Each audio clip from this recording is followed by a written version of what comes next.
Hang Siew-ki est passé de petit métier en petit métier. Il loue depuis 20 ans un lit superposé dans cette pièce dortoir qu'il partage avec 7 colocataires. Et ils étaient 12 il n'y a pas si longtemps. Le plus gros problème pour moi, ce sont les escaliers. Il n'y a pas d'ascenseur. Et puis la chaleur. Et puis il y a des petites bêtes, des puces surtout. Quand le temps le permet, il monte sa planche en bois sur la terrasse et l'installe sur le toit où il fait moins chaud et où il y a moins de puces. Ses colocataires sont déjà installés pour profiter de la fraîcheur toute relative de cette soirée d'été. Ici, c'est la cuisine, mais le dîner se résume à peu près tous les soirs à une assiette de riz.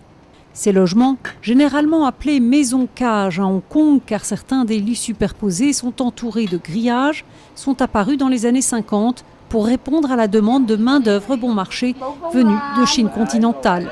Aujourd'hui, ils servent simplement les plus pauvres. À Hong Kong, il y a encore environ 100 000 personnes qui vivent dans ce type de logement. Les maisons-cages, les cabines, ce genre de mauvaises conditions.